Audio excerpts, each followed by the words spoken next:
Welcome my dear families and friends. இன்றைக்கி நம்ம எதை பற்றி பார்க்க போகிறோம்னு பார்த்தீங்கன்னா, சர்க்கரைவள்ளி கிழங்கோட நன்மைகள் பற்றி ஃப்ரெண்ட்ஸ் பார்க்க போகிறோம். கிழங்கு வகையில் அதே சமயம் அதிக சத்துக்கள் நிறைந்த ஒன்று பார்த்திங்கன்னா சர்க்கரைவள்ளி கிழங்கு தான் ஃப்ரெண்ட்ஸ். இதை நம்ம அதிகம் பார்த்திருந்தாலுமே நிறைய பேர் சாப்பிட்டுருக்க வாய்ப்பே இல்லை. அப்படி இருக்கும்போது எந்த உணவாக நம்ம ஒதுக்குறோமோ கண்டிப்பாக அந்த உணவு தான் ஃப்ரெண்ட்ஸ் ஆரோக்கியமானதே இருக்குது. அது ஒரு சிறந்த உணவாக பார்த்தீங்கன்னா வச்சுக்கோங்க, சர்க்கரைவள்ளி கிழங்கு தான் ஃப்ரெண்ட்ஸ். இந்த சர்க்கரைவள்ளி கிழங்கை இது சுவையாக இருக்கும் என்பதை தாண்டி இதில் பல ஆரோக்கிய குணங்கள் இருக்குது ஃப்ரெண்ட்ஸ். சர்க்கரைவள்ளி கிழங்குல என்னென்ன நன்மைகள் இருக்குது அதை பற்றி பார்க்க வாங்க வீடியோக்குள்ளே போகலாம். அதுக்கு முன்னாடி நம்ம சேனலை நீங்கள் இன்னும் சப்ஸ்கிரைப் பண்ணலாம். சப்ஸ்கிரைப் பண்ணி சப்போர்ட் பண்ணுங்கள். இந்த வீடியோ பிடிச்சிருந்தா வீடியோக்கு ஒரு லைக் கொடுத்துட்டு இந்த பயண தகவலை உங்கள் ஃப்ரெண்ட்ஸுக்கு ஷேர் பண்ணி விட்டுருங்க. ஓகே ஃப்ரெண்ட்ஸ், வாங்க வீடியோக்குள்ளே போகலாம். சர்க்கரைவள்ளி கிழங்குல விட்டமின் ஏ, பி, இரும்பு சத்து, பொட்டாசியம் போன்ற சத்துக்கள் உள்ளன. இவை உடலில் சதை மற்றும் எலும்புகளின் ஆரோக்கியத்திற்கு உதவுகிறது. எனவே வளரும் இளங்குழந்தைகள் முதல் பெரியவர்கள் வரை இக்கிழங்கை சாப்பிடுவதால் உடலில் சத்து தேவைகள் பூர்த்தியாகும். கொலஸ்ட்ரால் பிரச்சனை ஏற்படாமல் தடுக்க நினைப்பவர்கள் சர்க்கரைவள்ளி கிழங்கை தாராளமாக சாப்பிடலாம். அப்படிப்பட்டவர்கள் சர்க்கரைவள்ளி கிழங்கை சாப்பிடுவதால் அதில் இருக்கும் விட்டமின் பி, சி மற்றும் நார்ச்சத்து, ஆன்டி ஆக்சிடென்ட் சத்துக்கள் ஆகியவை உடலின் உள்ளே ஏற்படும் காயங்கள், வீக்கங்கள் உங்களை விரைவில் குணப்படுத்துகின்றன.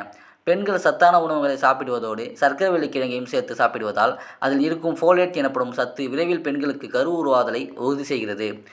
சர்க்கரைவள்ளி கிழங்கை அடிக்கடி சாப்பிடுபவர்களுக்கு வயிற்றில் ஏற்படும் இத்தகைய அல்சர் விரைவில் குணமாகிறது. இளமை தோற்றத்தோடு இருக்க வேண்டும் என்பது நம் அனைவருக்குமே இருக்கின்ற ஆசைதான். சர்க்கரைவள்ளி கிழங்குகளில் அதிகம் ஆன்டி ஆக்சிடென்ட் உள்ளன. சர்க்கரைவள்ளி கிழங்கை தொடர்ந்து சாப்பிட்டு வந்தால் உங்கள் உடலில் ஏற்படும் ப்ரீ ராடிக்கல் செல்களின் அழிவினை தடுத்து உங்கள் உடலுக்கு புத்துணர்ச்சி தந்து எப்போதும் இளமை தோற்றத்தை இருக்குமாறு செய்கிறது. புற்றுநோய் ஏற்படாமல் இருக்க நினைப்பவர்கள் சர்க்கரைவள்ளி கிழங்கை அதிகம் சாப்பிட வேண்டும். இதில் நிறைந்திருக்கும் சத்துக்கள் புற்றுநோய் செல்களை மேலும் தடுக்கும் ஆற்றல் வாய்ந்ததாக இருக்கிறது.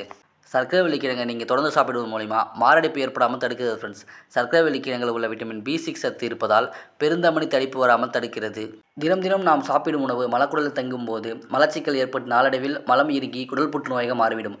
வயிற்றை சுத்தம் செய்ய அந்த காலத்தில் விளக்கெண்ணெய் எடுத்துக்கொள்வோம். ஆனால் தற்போது அது போன்ற பழக்கங்கள் இல்லை. குடலை இயற்கையாக சுத்தம் செய்ய சர்க்கரைவள்ளி கிழங்கை எடுத்துக்கொள்ளலாம் ஃப்ரெண்ட்ஸ். மனிதர்களின் உடலில் B6 விட்டமின் குறைபாடு ஏற்படும் போது மகிழ்ச்சி ஹார்மோன் என்று சொல்லப்படும் டோபமைன் குறைவதால் மன அழுத்தம், மனக்கவலை போன்ற மனரீதியான தொல்லைகள் ஏற்படும்.